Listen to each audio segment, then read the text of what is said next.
What? Oh, hold on. What is going on? Welcome back.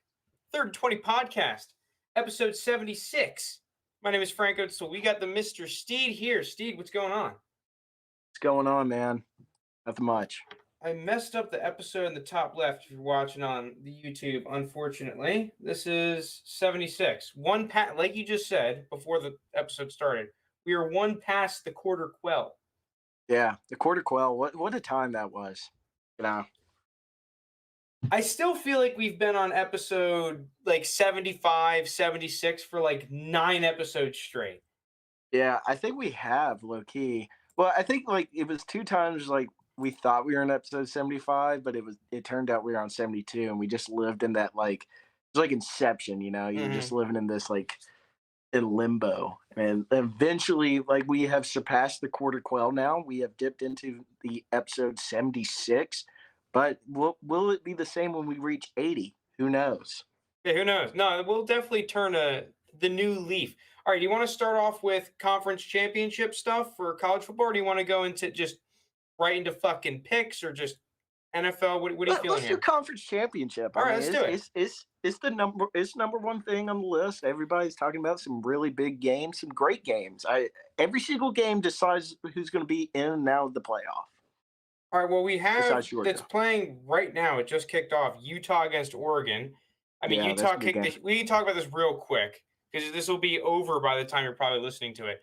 Utah kicked the shit out of Oregon last time, just dominated him, slapped him silly, It was controlled him. like 34-7. I don't. Maybe Oregon didn't even score. I can't remember. You think this is a different game, or do you think it's just A going to hundred be percent another? different. 100% different game. Okay. I Okay, think that Utah's just been in the groove. I think they're going to slap him silly again. I kind of like Oregon, low key, little Okay. sleeper. All right. I like Oregon. I definitely like the under in this game, but it's not at Utah like it was last time. I think it was just kind of kick in the face, and plus Oregon's defense is not that great.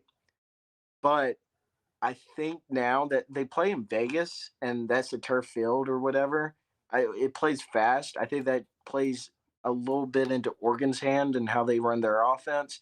I still think at the end of the day it's going to be a good game. It wouldn't surprise me if either team wins. All right. So you're thinking a good game. I respect that. But let's get into some of these other games. I mean, let's start off with the big tuna, Alabama UGA. Yeah, here it Right is. now, spread is Georgia's a 6.5 point favorite.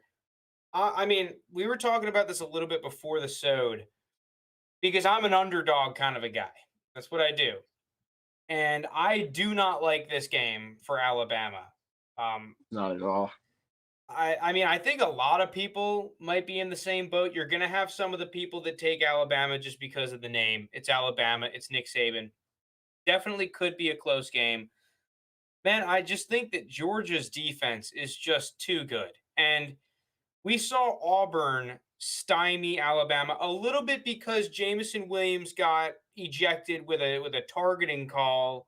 Uh, Terrible rule, by the way. I hate the freaking targeting. It ruins games. But they Especially lost. in college. It's just so annoying. Like, why? Oh my god! Like, I feel like they need to do it. This is a side note. Like, they need to do it like the freaking NBA with the flagrant one and the flagrant two. I don't know if the flagrant two leads to an automatic ejection or whatever, but that's how the targeting rule should work. Like, if you get two targeting ones, then you're out. If you get a single targeting two, then you're out. Hmm. But man, it's just so annoying because Alabama's offense without Jamison Williams, you could tell it just wasn't happening. Um, Freaking Auburn, one of their corners, that 23, I forget his name, but he is a dog, dude. That kid is good. And he was giving Mechie a lot of problems. They weren't really able to get consistent offense going until the end of the game. They ended up pulling it out, but man, it was looking real scary for a large part of It that went game into for double Alabama. OT, right? Yeah. They were down 10-0 like late in the fourth. I saw a I mean, I stat. told you long ago though, do not count out Auburn in that game, Yeah. man. It's going to be a bloodbath.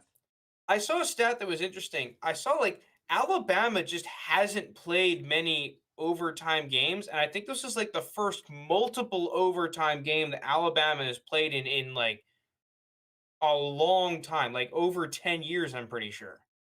Doesn't the last time I remember Bama playing at OT, and I think it only went one. was when they played the Natty against Georgia when Tua threw that game-winning touchdown to Devontae Smith, I'm pretty sure. Um, I'm thinking that Georgia wins this one. I it could be close. Alabama, I think the key for Alabama is that they need to have one of these chunk plays. They need to gash Georgia somehow because I don't think that you're going to be able to have one of these games where you're moving the ball consistently and like oh you're chewing clock and these long developing drives. I think that you're going to need to come out here, give Bryce Young some time against this Georgia defense somehow so that your fast receivers can make one of these gashing plays.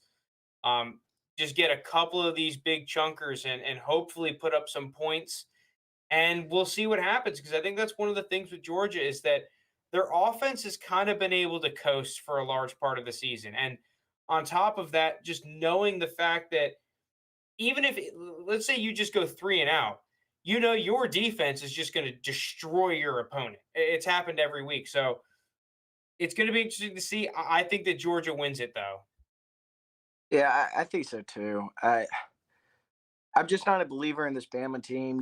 Georgia's been kicking ass, been beating everybody by double digit points all year. Bama, on the other hand, yeah, are they winning games? But they're winning nail biters. I mean, look at that Florida game and look how Florida turned out. Not impressive. Look last week, no further. You got them barely escaping a win against Auburn. I understand it's your rival, but like again, you should be if you're Bama, you should be beating up on that Auburn team. Like that Auburn team's not that great. They struggled with Tennessee. I know they covered that game, but that was a game going in the fourth quarter. One It, score. it, huh? It was a one-score game going into the Yeah, it was a fourth. one-score game. Bama ended up covering somehow, but it was a game. Mhm. Now Georgia here, the only way I can see Georgia crumble is if the old Georgia little curse comes back. Like Bama's been their dad for a while now, and there hasn't been an SEC East team to beat Bama since 2010. So you got to take that into account. Does it finally right the ship this time? I think so, because at the end of the day, Georgia has the better defense, and Bama's defense is kind of shaky with a couple good players that make a couple key plays here and there. Now, on the other side, I give Bama the with Bryce Young, maybe if he's a Heisman favorite right now. He has to have a Heisman moment, Heisman kind of game to win this for Bama, right? Yeah. And on the other hand, Bama like you have to make Stetson Bennett beat you because at the end of the day, if you just fall into another little like loop where all these teams are playing Georgia and eventually they're just so behind the eight ball they can't get back in because the defense is beating ass. Like you got to get out in ahead and tell Stetson Bennett, the mailman, make you have to beat us. And then I think you have a legit shot in this game because I think Stetson Bennett's good, but are we talking like, is he going to get drafted? Definitely not. So I think that's how Bama can stay in this game. But again, Bama is a 6.5 point dog in this. Vegas is definitely clearly on Georgia's side. And I think a lot of people are going to bet Georgia on this game. I think it'd still be a fun game, especially at first. But I think it just means a lot more for Georgia. Not saying it doesn't mean a little bit for Alabama, because if Alabama loses, they're out of the playoff. You win, you in. It's just interesting as well this season, Nick Saban's demeanor and kind of the atmosphere of this Alabama team. It feels a lot more chillaxed. I guess that's the right word.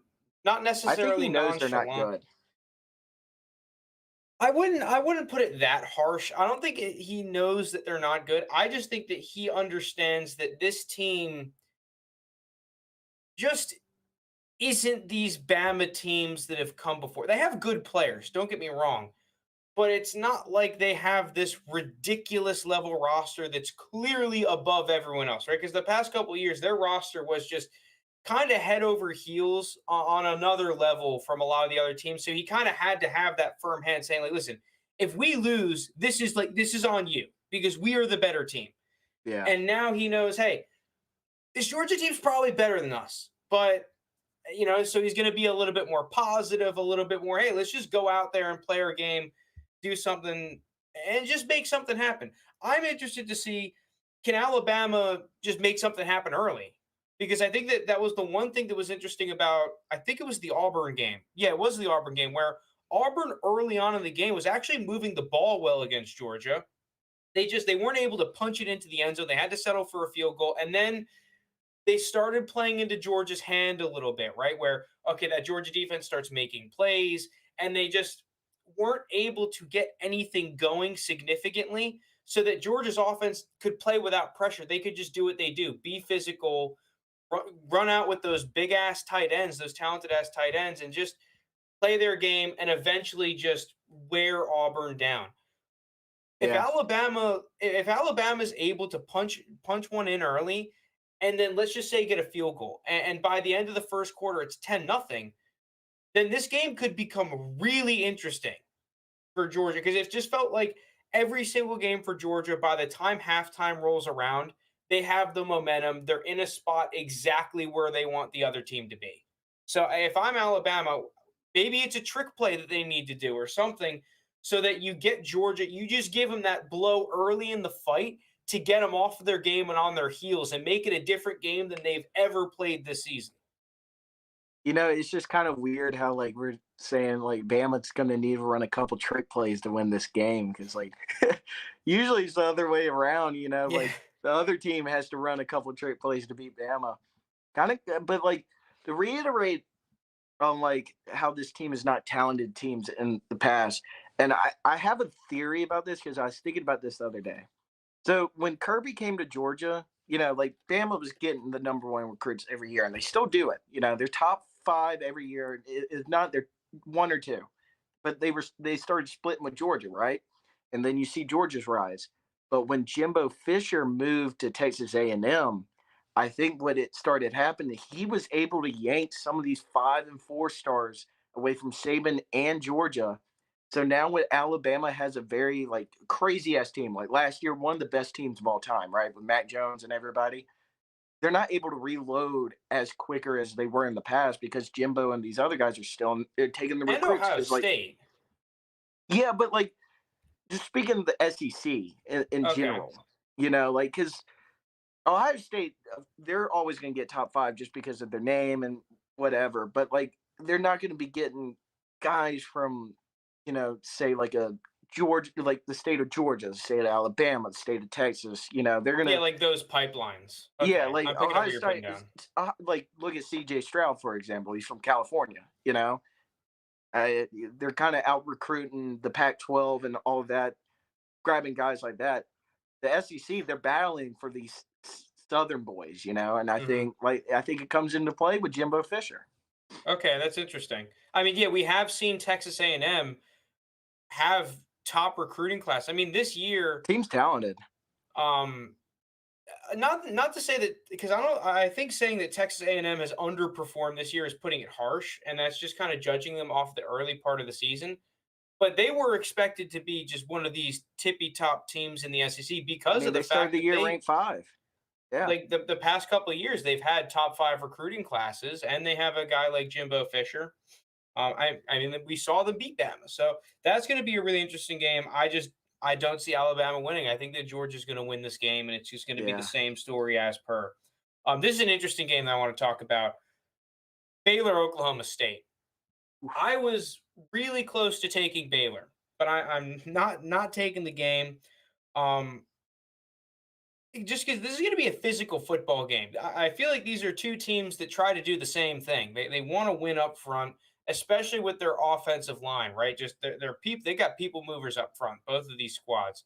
We saw last time Oklahoma State happened to be the team to control the game, right? Baylor wasn't really able to do much on offense.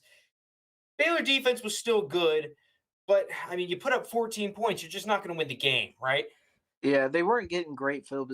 They had a stupid play where they went for fourth and like 3 from their own like 35-yard line. Like it just kind of dumb play calls. But their defense kept them in that game. It's just like, is it any different here this time around?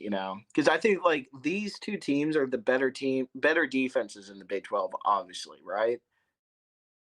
Yeah, Oklahoma State, 100%. they covered every Big 12 game besides that Oklahoma game, and they missed it by half a point. You know, Mhm. Oklahoma State, they know what's on the line. If they win, they're probably in because all Georgia has to do is beat Bama, and then they're going to the playoffs. Well, yeah, and the other interesting thing is that I'm pretty sure Baylor's quarterback is questionable for the game. That's probably why Um, you see the line so big. yeah, I was thinking maybe sprinkling a unit on Baylor, but just the more I think about it, I think it's going to be a similar story to the last game. I just think that Oklahoma State's going to control the game, I mean, and I that like this the is going to under be in a that game. two-score win. Yeah, I don't know. I because I like both teams. I'm rooting for both. I'm rooting for the Cowboys because I like who's the Cowboys coach, Mike Van Gundy or Yeah, he's great. yeah, I'm like thinking it's Van. so. What the fuck is his name? Yeah, I don't think it's Van Gundy. It's It's something along the lines of that. I'm gonna look up his name right now because that dude's awesome. And yeah, I he's mean, great. Mike Gundy. It's not Van. It's Mike, just Gundy. yeah, Because it's awesome to see what he's done this year. Because the past couple of years they kind of had the flashier players, right? Chuba Hubbard was a big name. He was always like leading the. He was close, if not leading the NCAA in rushing yards a couple of years ago. And they had a guy like Tylan Wallace who would make those kind of flashy catches. I mean, Spencer Sanders is kind of a name, but it's not like he's getting huge NFL looks right now or anything. But dude, I they think are it's just just a well put around team. You know, they're a physical freaking football team, dude. They move you. Like that offensive line is fun to watch because they have a bunch of hogs up front that just win. They win up front. And you see yeah. guys, I mean, I'm pretty sure they have multiple running backs to have success. Well, you know why? It's not rocket science for them. I And still dude, think they're it's a going good to be a team. fun game because even when they played in the regular season, it was at Oklahoma State. But it was a good game, like Oklahoma State scored a touchdown in the last few seconds to really ice it. But like it was still anybody's ball game, and I felt like Baylor had a lot of missed chances. A lot of missed chances that they could come in and rewrite the script on, especially in the neutral site here. I don't know though. I feel like something special going on with the with Oklahoma State though. I don't trust Baylor's offense this game. I really don't. Baylor's Maybe been good as a Tyquan dog Thornton though. makes a couple of plays that because he's been making plays all year. He's a great receiver for that football team.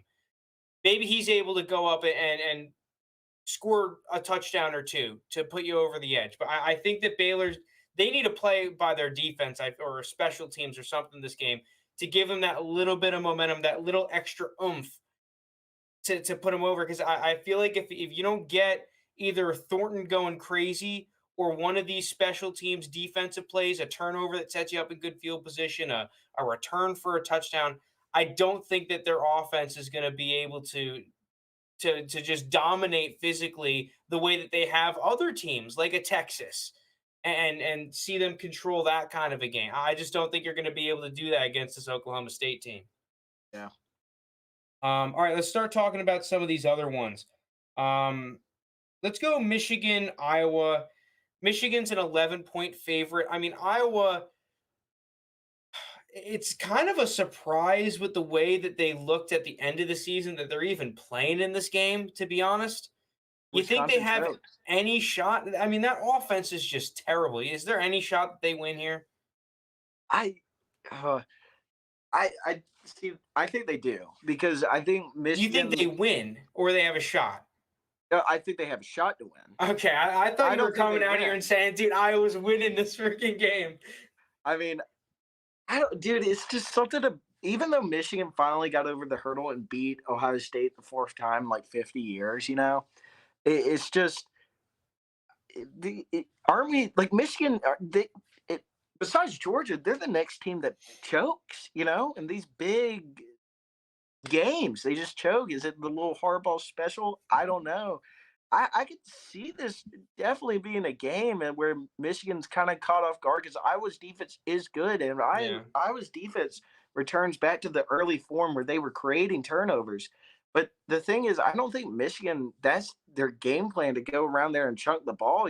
Like they're a run heavy team, and so I think that's what Michigan will do. They know that the Iowa's defense is going to be like a little bit of a test, but if they could just control the clock, the Iowa's not make any mistake. Iowa's not moving the ball on offense.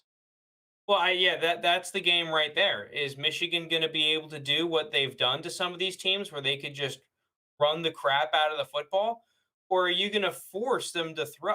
And it's funny too because I actually like their quarterback, McNamara. Right, I think he's Yeah. good, and he's a lot better than some of the Michigan quarterbacks that have Oh, been playing 100% recently better for than them. at least since But Harbaugh's been there. I think the unders a play here. If I were to take anything, I think Yeah, this is going to be a classic. Like, hey, I was not going to fucking score because that Michigan defense is nice. They are big, fast, and strong up front. I don't know. I was going to have to scheme some shit up. They're going to have to do some Penn State crap to put the ball in the end zone, where you have like just some good play design, where you have like a rollout throwback and you get a 40-yard touchdown or something like that, right? Or you have a pick six and create some turnovers. Other than that, I don't see how they're going to score at all. And then, like you said, like, dude, Michigan, I don't know. It's going to be a grimy game, but I just think Michigan's still going to win. dude, all they have to do is just run the ball like they did against Ohio State. Because like if you watch that game, that was some of the best like just running of the football I've seen. Now we said in the past like Ohio State's not that great against the run. We thought they kind of fixed it. Michigan exposed that weakness again with that great running attack. Now Yeah, does Iowa actually benefit from that if they run a lot? Then you can stack the box and maybe like leave man go man to man and make the quarterback make a play on third down. I don't know, but again, I think Iowa has like there's a shot they can win a game, right? I mean, you're playing in a championship game. You're no slouch, you know. Like we understand your offense is ass, but at one point they were the number 2 team in the nation. Like do they come back to that little form here? Is it at the end of the day they are fighting for something? You're fighting for a chance to get in the Rose Bowl. It's not like yeah, you just want to spoil like Michigan being and beat number 2 and then be like, oh, we kicked Michigan out. At the same time, you want to play in the New Year's Six. It generates more money for the school, better for recruiting and everything. I don't know though. I'm rooting for Michigan. I I like to see a new dog in the playoff a little, and especially of like a this is a hardball fun team. Michigan team, dude. This is a It fun team is, to watch. It's a which fun is team. It's really interesting when they're in it. yeah, which is really weird because a lot of people are rooting for Michigan now, and Michigan like naturally a lot of people hate Michigan because like you got to think about it. They are one of the more winningest, like dynasties, college football teams of all time. Like just dating back to previous. Mhm. But I think like just them not being there while them finally knocking off Ohio State, like that scenery after the game, just really cool. I just like Michigan, like for them, you don't even have to cover. You can win by 3. You can win by 1. You can win by 40. You're in. Okay, Yeah. I think that's just the name of the game. Just win the game. I think that this is going to be a similar game to the Wisconsin game where maybe it's close for a little bit, 3 quarters, but by the end of the game, Michigan pulls away. Um, and it ends up being like a 15-20 point win for Michigan. Okay. But I mean, to the last point on this game, I will give you credit where credit is due, man. Michigan's got everything to lose in this one, and they're Oh coming yeah, off. They 100%. are riding high, but they might be riding a little bit too high, thinking that they're going to come in here and just kick the shit out of Iowa because they beat Ohio State. Like Ohio It's State a and trap Iowa game. couldn't be more opposites of teams. It's a trap game, and you got to play it at a neutral site. So like a lot of variables come into this, and like I was going to be up in this because now they Iowa looks at you not like they look at you like you're Ohio State, like you're the beast of the Big Ten. So now I got to take you out. Yeah. Like this is our game. So I'd be worried of that. It's not like a Georgia versus Bama. It's just like whoever wins, right? Like Georgia could lose and get in, right? Like Michigan, you have to win the game, and like to like beat Ohio State and be 11-1 and win the win your division, go to the Big Ten championship first time in a while.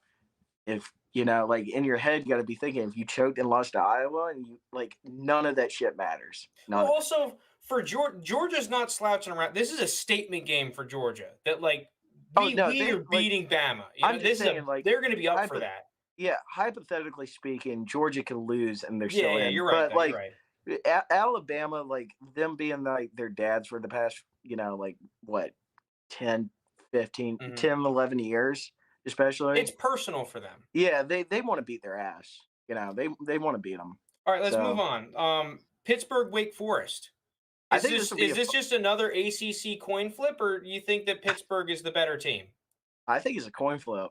the I don't know I think this game is going to be really fun. You know, team, dude, the total in this game 71 points. yeah, 71 fucking points. because I could see Wake Forest putting up 40, and then you got Pittsburgh with Pickett and them. He could throw the pill. They could put up 40. Watch this game go completely under though, and it'd be like 21 to like 17. Yeah.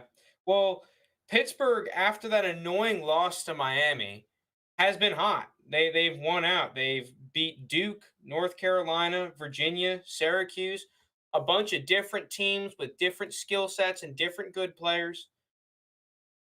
Wake up. Is the Pittsburgh defense just like because this is the game you play at Wake Forest? Can we shut down these big plays and this crazy Wake Forest offense? Yay or nay? Like hold them just under 40 points. Like that's what you need to because you're going to be able to score against Wake Forest. Like that's not the Oh issue. yeah, you're 100% going to be able to score against them.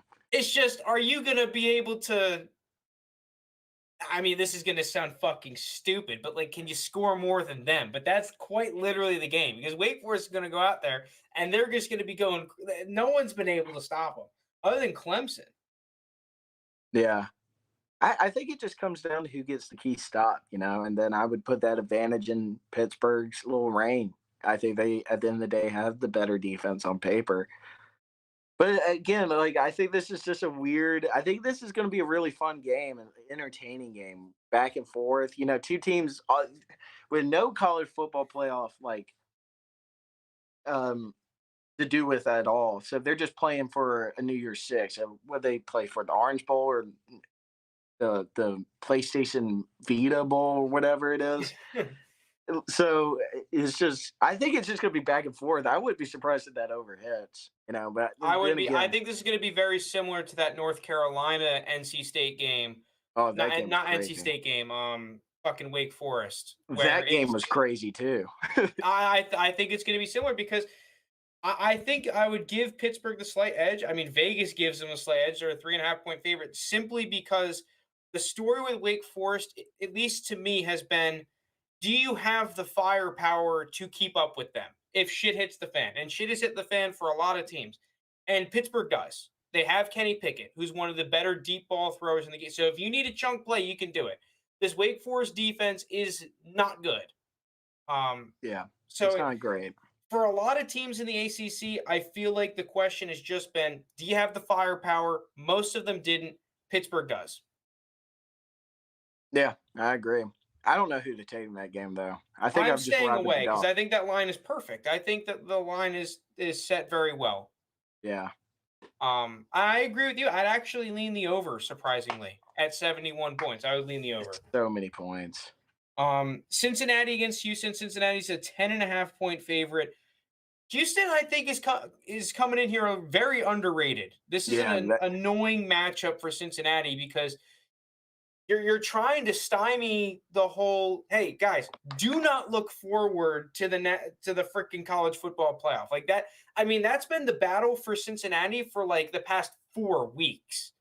So can you just keep that going, that energy? Like guys, just focus on this week, this week, this week.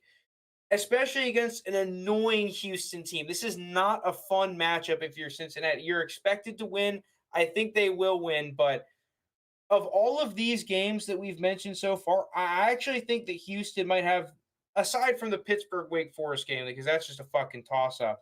I think that Houston has a very good shot to win this one. I do too. It's because like like you said, Cincinnati, they're undefeated. They had a great win against SMU too. A lot of people took SMU and were like, they're just going to beat Cincinnati. Cincinnati's frauds. Cincinnati kind of just kicked their shit in, and that maybe that happens here. Maybe they're tired of like media addressing them like or the playoff trying to kick them out like that. That that being said, the playoff is trying to not have this non-power five team in. They keep ranking them at 4. They didn't have them in the top 4 for a while. I mean, like if this was BCS era, they'd be number 2 right now. So but again, this Houston team's good. I Dude, mean this they Houston played team well. isn't just good. They've won 11 straight. They Yeah, they're lost their first good. game and they've won 11 straight. And they have no expectations on them. You Everyone win. thinks, oh, Cincinnati's just going to kick the shit out of them because Cincinnati has that hype and they have the players and all that. Like, dude, you were talking about a team that's won 11 straight games coming in with a chip on their shoulder. I would be very nervous, and I want Cincinnati to win and be in the playoff because I would love to see a Cincinnati Georgia rematch that first game of the college football playoff. That would be fucking awesome. But I think that Houston is being really, really undervalued in this game at 10.5 points. I think so too. I think that's just too many points to give this Houston team. Because Cincinnati is like a kind of a Michigan here with another big line in these games. It's like you're not playing no slouch, and you have everything to lose. You have everything to lose. You lose this game, you're out, and it's just like, okay, well, why did we go 12-0 to go play in the conference championship to lose and get kicked out of the playoff? Again, I think Cincinnati's kind of thing here is just win, you're in. I'm pretty confident they would, if they win, they're in, unless some crazy stuff happened by the committee. But again, I agree with you. I like Houston here to cover at least 10.5. I mean, I've been on Houston a couple times this year. They've hit. I do think they're a good team, but again, I think the Cincinnati, like, are we just downplaying them? Maybe the Cincinnati team, we don't, they don't see this as a trap game like everybody else. Maybe now they're kind of hitting the stride, like when they beat the hell out of SMU. They just kind of turn in. They're like ready to go. Like everybody keep on doubting them. They use that to fire. I mean, they got such a great talented team with their coach Lou Fickle. I'm pretty sure is it Lou Fickle? I know his last name's Fickle. He's a great coach. You could see him with some of these job openings. He may leave. I don't know. I think that's going to be a really good game too. Damn, But dude, the, it's the at the thing same that's time as Bama. scaring me about this game a little bit is okay, Cincinnati kicking the shit out of Houston and winning by 25 points is definitely in the range of outcomes. I'm not saying that that can't happen. But what I'm scared is that Desmond Ritter comes out here and doesn't play to attack. He plays just a little bit more conservatively. And Yeah. he's had a couple of games where he's thrown multiple interceptions. Dude, I'm just scared that like an early pick happens. Houston gets out to an early lead, and then all of a sudden you give them that momentum. I mean, they've won 11 straight. And then you're kind of playing to not lose for a lot of the game, and then all of a sudden it's close by the end, and that's the Yeah. scenario that I'm worried about for the Cincinnati football team. I I mean, think I'd if be you go worried out there too. and don't turn the ball over and you win the turnover battle, okay, you can kick the shit out of them. But I don't think that's going to happen very easily. Bless me. Bless you. Yeah, I don't know. I think that's gonna be a fun game. All these games are really great, by the way. But damn, that game's at the same time as UGA Bama. I don't know. Yeah, I'm not. I'll watch for the updates. I'm not watching it. App State, Okay. Louisiana Lafayette. This is one of those weird scenarios where Louisiana Lafayette is the higher ranked team, but App State is the favorite. Is that telling the story? Is that the big tell here? Nah, I don't believe in that anymore after last week. I, I Yeah, mean, that's right. It didn't fucking work. What was the game last week that was with? Michigan State, Penn State. Yeah. Michigan State had like 18 people out because they were sick, had the flu or something. They ended up just kicking the shit out of Penn State. Now, Penn State might just not be good. Like they could have had everybody full. I mean, damn, they lost 9 in ninth overtime to Illinois. So who knows? But I think why App State gets the favorite here is that they've been here for so many years, right? Like in the Sun Belt, they've been the staple point, and Lafayette's come out of here in the last 2 years, especially, and been really damn good. The Raging Cajuns.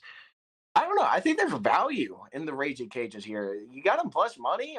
They're high rank. I think they're a better team. So I wouldn't be. I like. I kind of like Lafayette here. I'm definitely rooting for them. I don't know, something about App State with me. Maybe it's because they beat South Carolina a couple years ago. Yeah, these are two good programs, two very underrated programs. So it's Again, it's a good game. yeah, I think it's going to be a good game. I'm not. I don't really know where to lean in this one. I haven't watched either of these teams a ton in particular, but just two good programs that are well coached. So it's going to be interesting to see. I can see why Vegas is leaning App State. I mean, if you look at at each of these teams' stats across the board, App State is slightly ahead in basically every single statistical category. But Hmm. I mean, Louisiana Lafayette's got that extra win, so I don't know where you would lean. I'm personally staying away from this one. Um, okay, we got last one: Utah San Diego State, or Utah State San Diego State. Excuse me. Um, yeah, I'm gonna lean. I feel like I'm taking all the favorites here, but I would probably lean San Diego State. This is a team that I've taken a couple of times, and they've They're hit. This is good a too. nasty defense, dude. Yeah, I just don't see how Utah State's going to really score. And on the other hand, San Diego State, I don't. Are they going to be able to score? I mean, the over under is set here at 49 and a half. I think this is an under game 100%. Hmm. The thing is, dude, looking at this game, I didn't know Utah State, are they this good? Like in the Mountain West?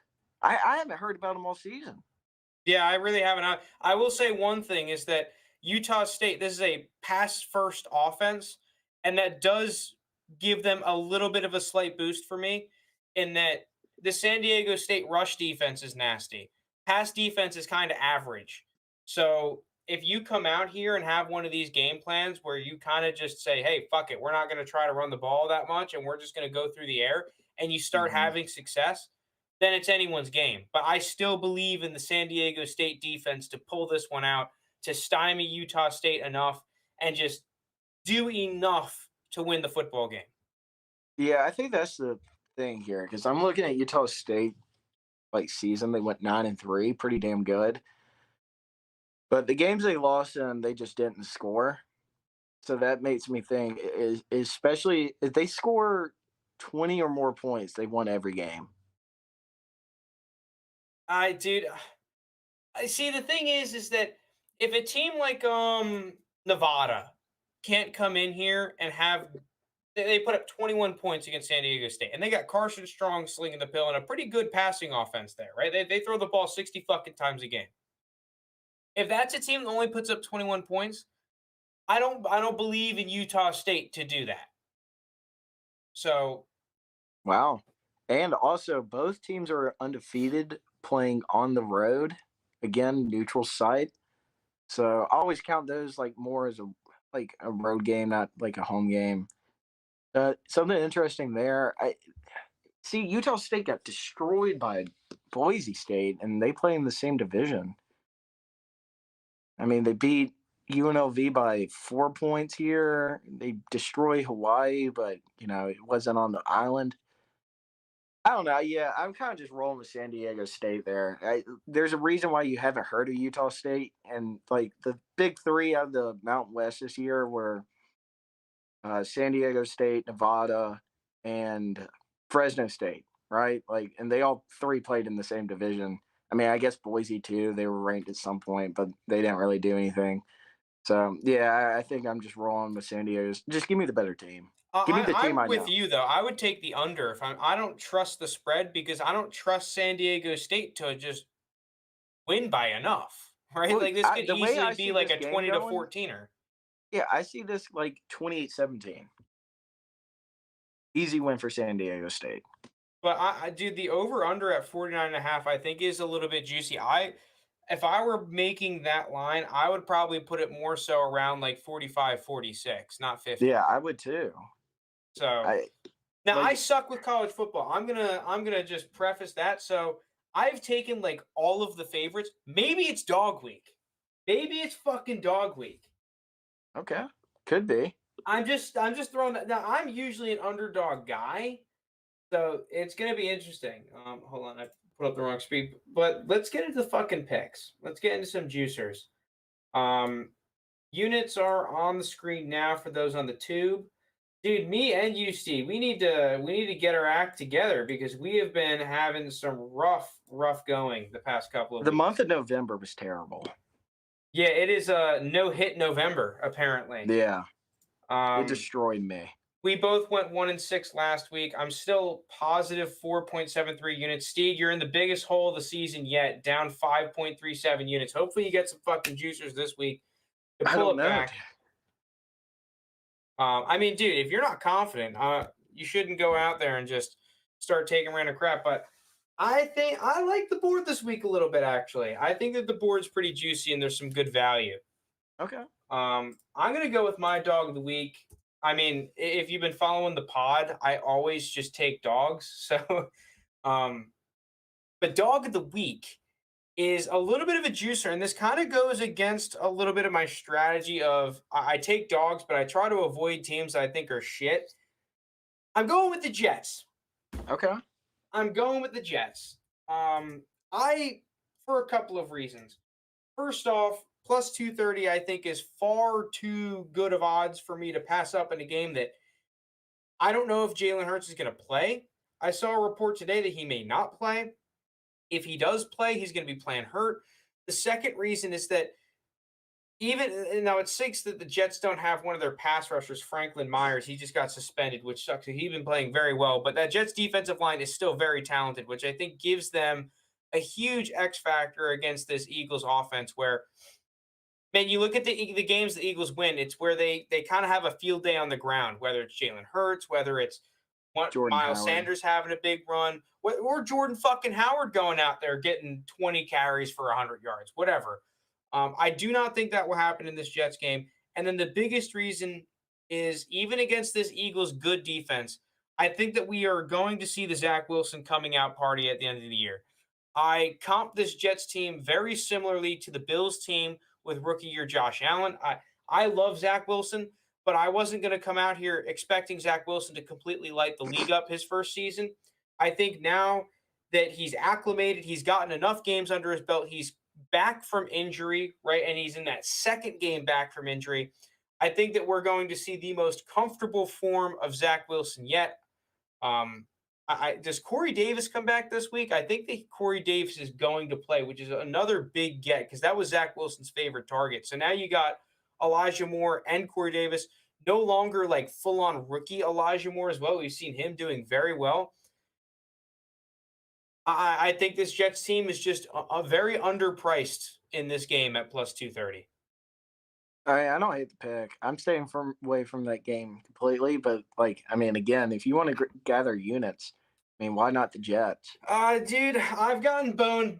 I mean, I think everyone's been boned betting on the Jets before, but this time is different. No, dude, who the fuck is betting on the Jets? Right? Who the fuck is betting on the Jets? I don't know. Not even Jets It's fans. me, a couple of Jets fans, and probably some crackheads. That's it. Okay. I mean, those are like like you want to be in that company. Um. So my dog of the week, dude. I do not like the dogs this week. You don't like the dogs? I You don't can take because the cop out dog. I'm also taking. who the Chargers? Yeah, the Chargers. Just like They boned me last week though. they did. I think that. Oh no, I took them too. I think. Hold on. Let me see. I forgot if I took them or not. I don't think I did. They were a favor against the Broncos. I'm pretty sure. Yeah. Oh yeah. You're right. I was actually thinking about taking the Broncos, but I pussied out, and I'm really regretted that. Yeah, I mean, I totally read that wrong. I'm gonna go with the Chargers. Screw it. I'm gonna take the Chargers again. They have so much talent. It's kind of hard not to take them. Plus 135 on their money line. Again, these are two teams in the playoffs right now. This game is big for seeding wise too. Both teams like end up making the playoffs because I'm pretty sure they're around that same mark. I think the Bengals actually are up. Like I think they have the 5 seed right now. I think they're 7-4 and the Chargers are 6-5. but that can easily flip after this weekend. Again, the Bengals, you've been put in this situation where you kind of fell off for a little bit after riding high in the beginning of the season. Then you get a good bounce back win last week. Now you got the Chargers coming into town, and the Chargers know this is a must-win game for them. At the end of the day, I think they're the more talented team on both sides of the ball. Just give them to me. It's a really good matchup too because you get. This might be the best game of the week, honestly, because like you get both quarterbacks from the 2019 class, the first two taken, battle it out, see who has the better team, and just hopefully at the end of the day the Chargers come out on top. Yeah, there are a couple reasons why I like the Chargers in this game. First off, I think it's just a better matchup than the Broncos. Um, Yeah, I for mean a the couple of Broncos are a team reasons. you don't want to play. Yeah, well, the Broncos to me, that pass defense, they're very well coached and they're talented, they're annoying, and they play fast.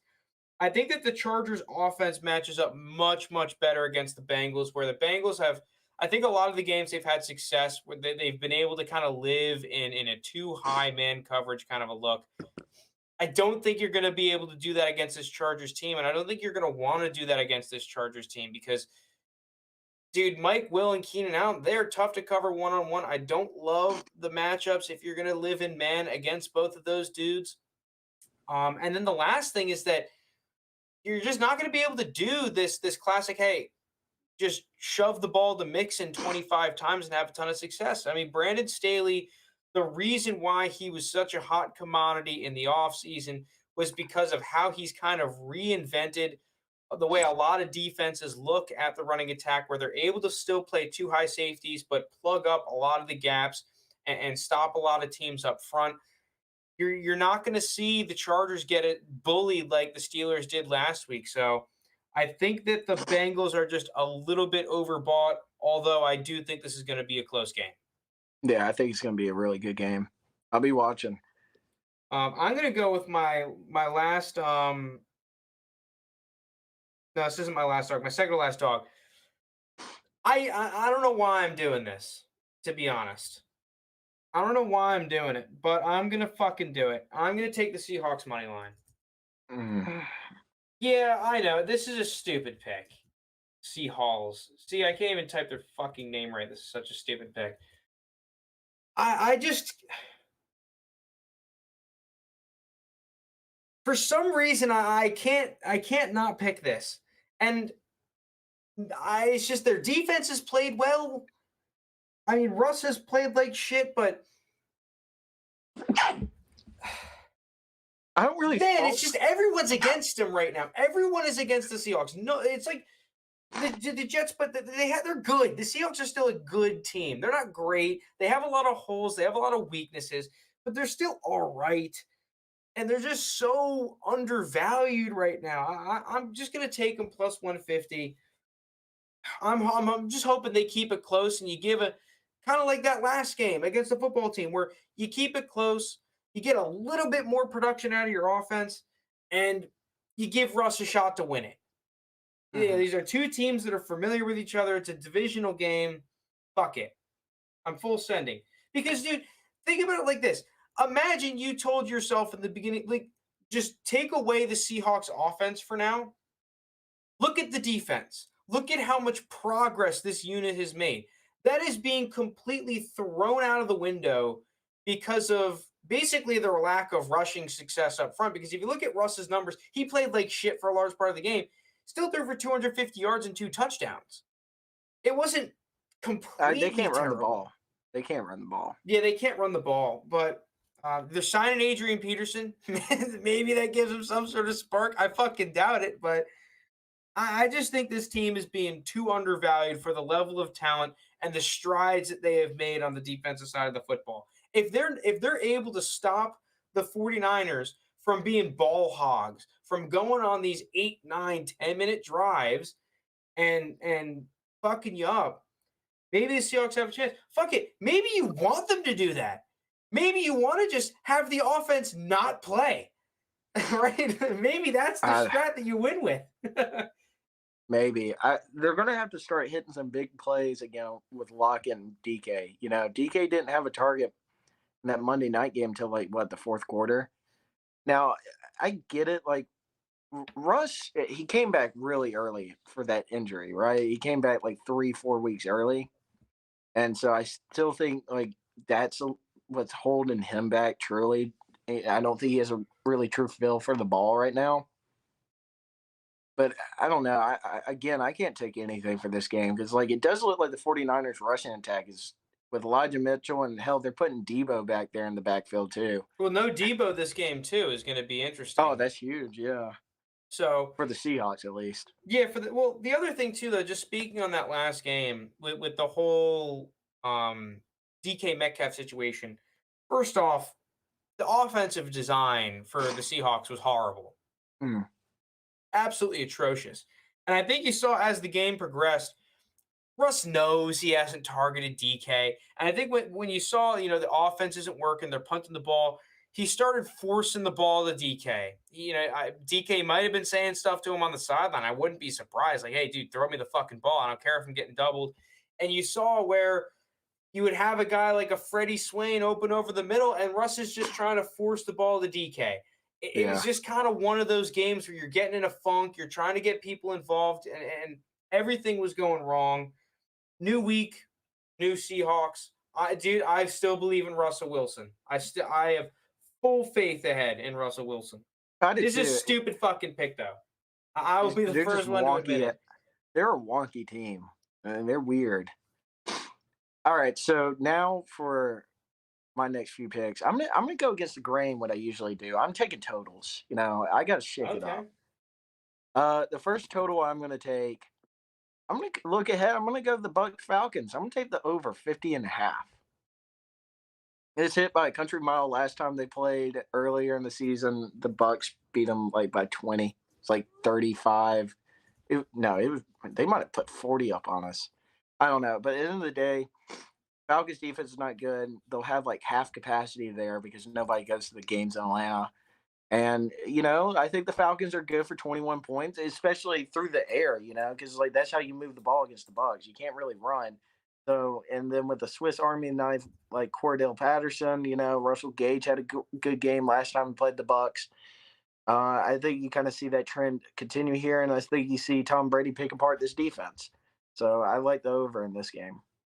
Okay. I really don't know what to think about the over under. I think it really depends on if you get a Falcons team led by Matt Ryan that can move the ball and score touchdowns. I mean, again, this could be one of those weeks where the Falcons don't score a touchdown. Yeah, It's that's the just one thing we all know the Bucks they're gonna score.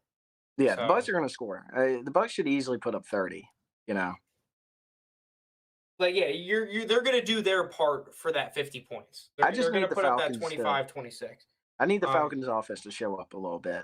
Who knows? Maybe you get a pick six from AJ Terrell or something. Never yeah, know. I maybe. mean, it's against Brady, but like again, you never know.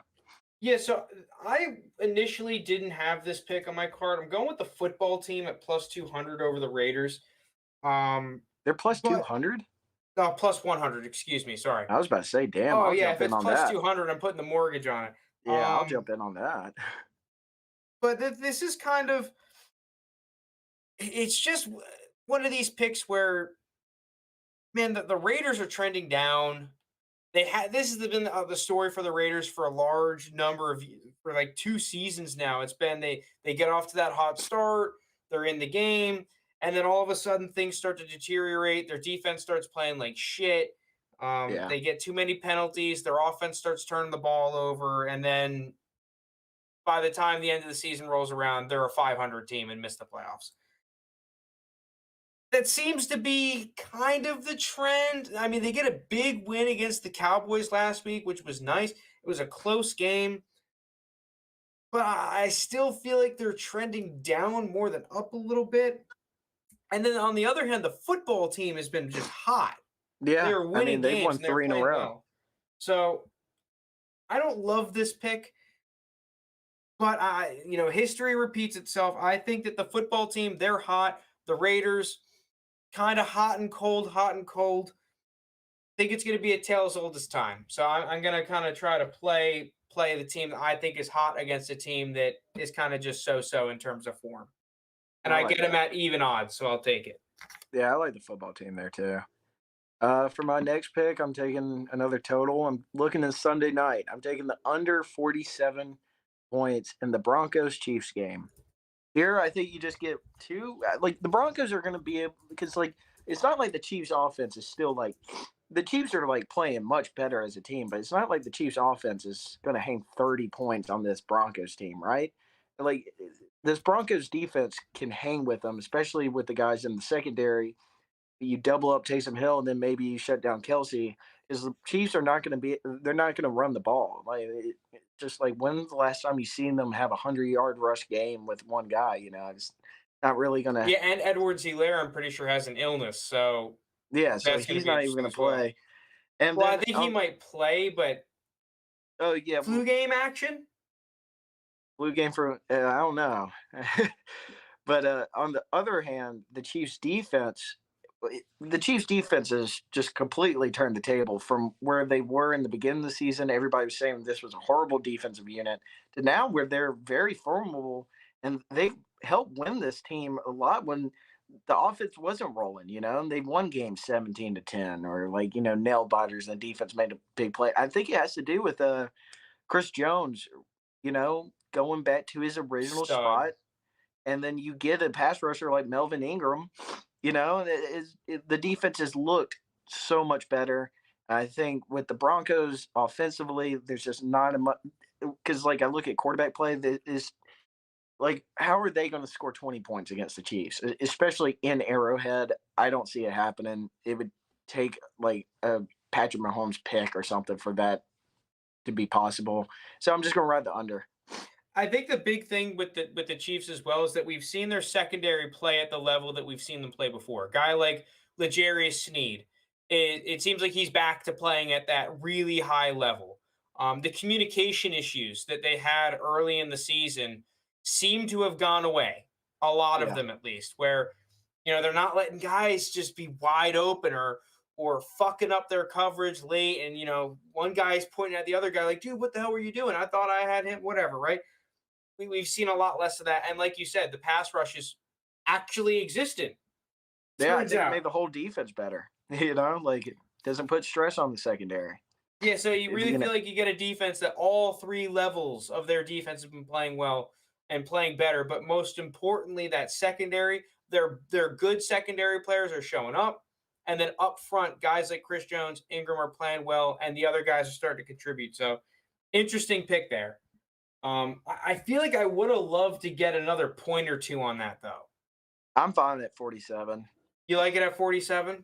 Yeah, I see this as a 2014 kind of game. Okay, okay, that's fair. Um, I'm gonna go a twofer here, and these will be my last two picks. I have stayed away from the prop market for most of this season, but I think that this is massively underpriced. And I'm kind of hedging a little bit, taking two, but Adam Thielen anytime touchdown score against the Lions is at plus 105. I mean, I'm pretty sure he's only not scored a touchdown in 3 games this season.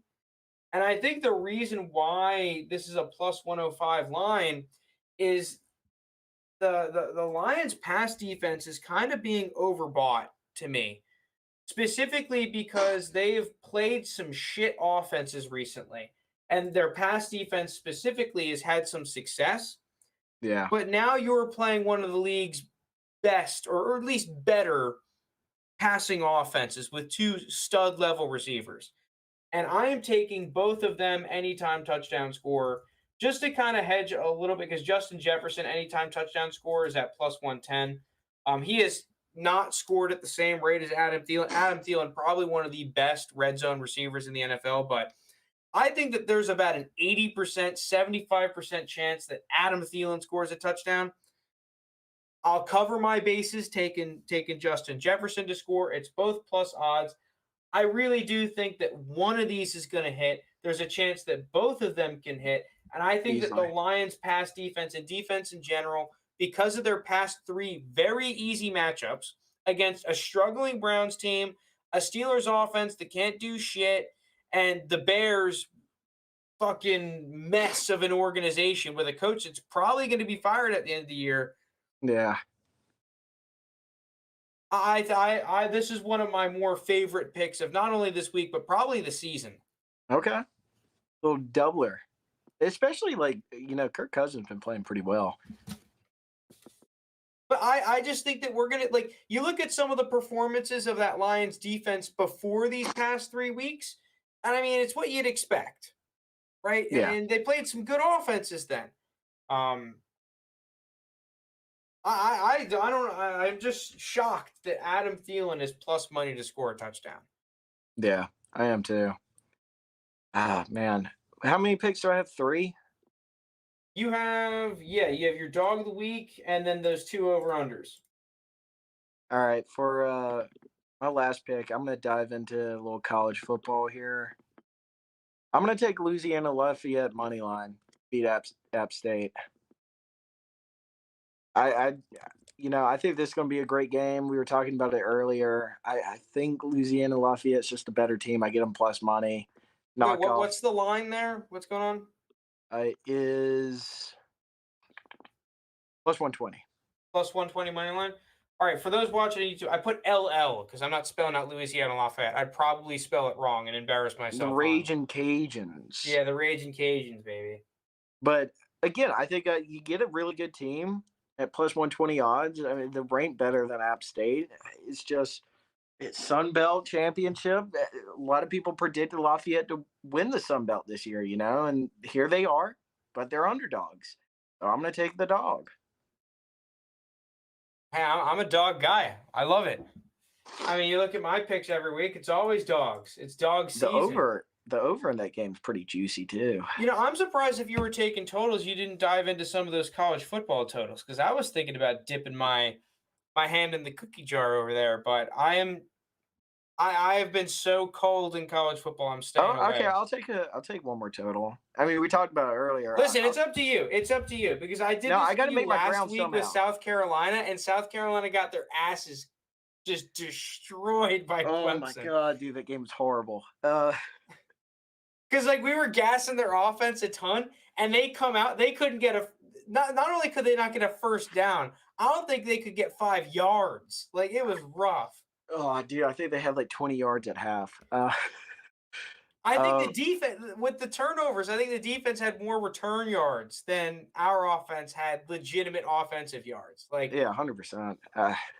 It could have been a lot worse too. I think Dabo let his foot off the gas. He didn't want to hurt Beamer's feelings. I think he did. Uh, that being said, I am going to take another total. We talked about it before. The Mountain West Championship game, Utah State versus San Diego State, under 49.5. I think this is a faulty line, especially like in these championship games. I wouldn't expect. I wouldn't be surprised if a majority of these games go under. Because like it's pressure time, it's nitty gritty, nerves are kicking. I think the defense always rises to that occasion, unless you're just a well-oiled machine. But I don't think any of those offenses in these games are like a LSU or Bama teams in the past, or even Ohio State or a T-Law or Clemson. You don't really have those players. So under 49 and a half a I'm year, telling you on that. I was thinking about it. I'm going to tell you. I like agree that that's mispriced to me. It's just faulty. I mean, like they got the team totals. They got Utah State projected 21 points.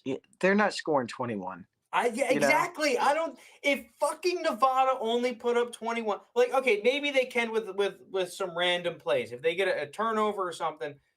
But I think if the game goes according to plan and nothing crazy happens, I do not see Utah State putting up 21 points. I just don't Yeah, see it. What's San Diego State's total as well? 27 and a half. That too. I just think that's a couple of points too high. I think it's the way I envision it is like 24-13. No, something. I'm thinking this is like a 2013 kind of game, a 20-14, just like a grimer, just a fucking grimer, dude. Yeah, it's going to be a grimy game. I don't know. If I'm pricing this, I'm shaving 3 to 4 points off of this bad boy, and I still think about taking it.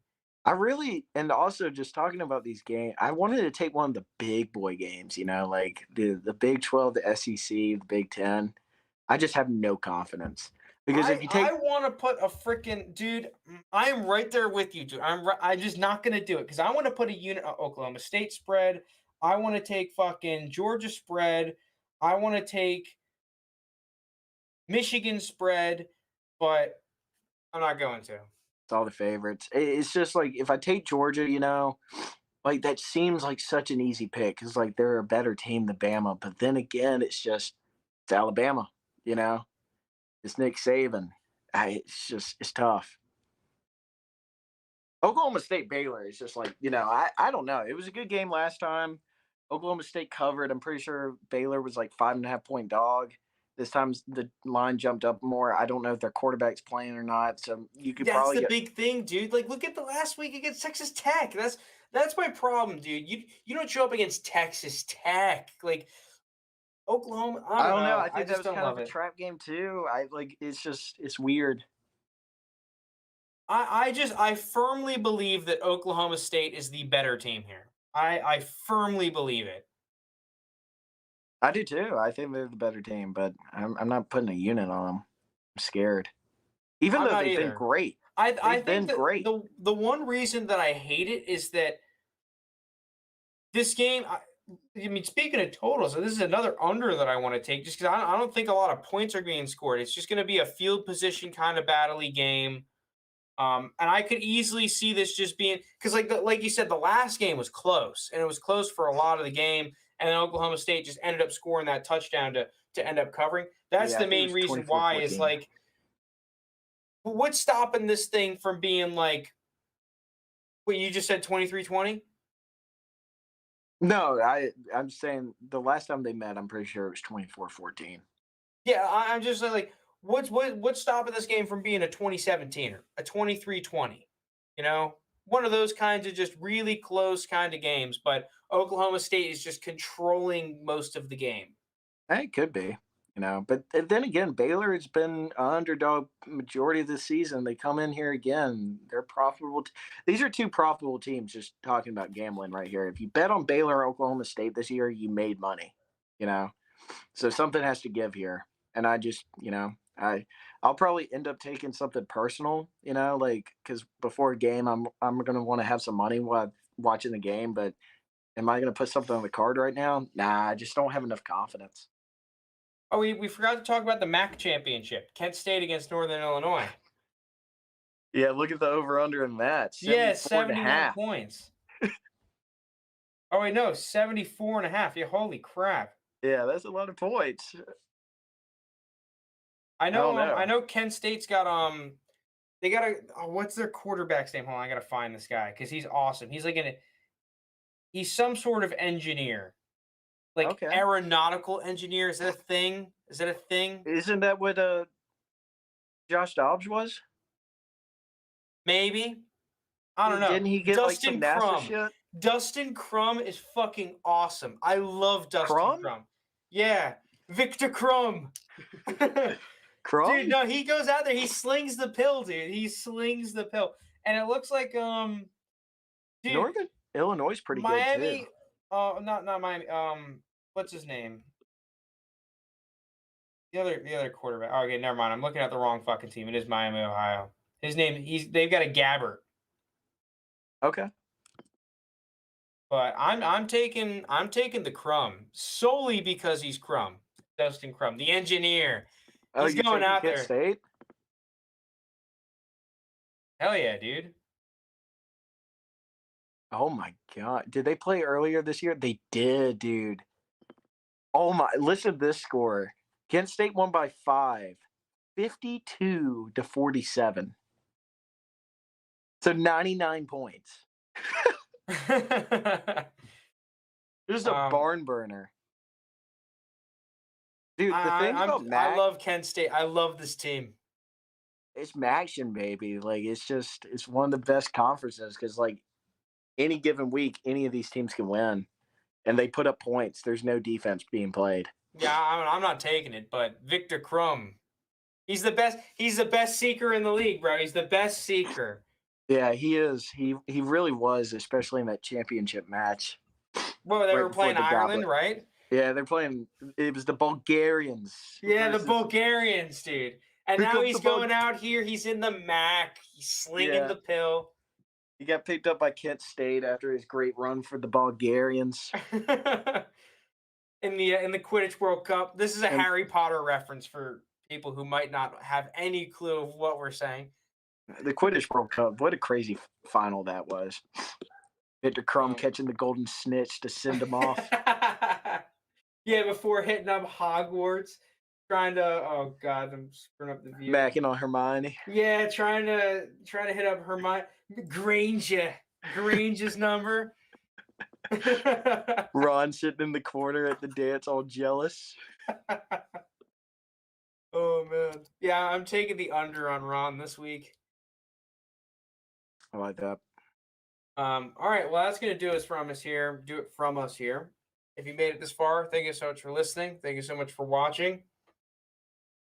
And Steed, good luck this week. We need some good fortune to turn our tides around from the past couple of weeks. December might be our month.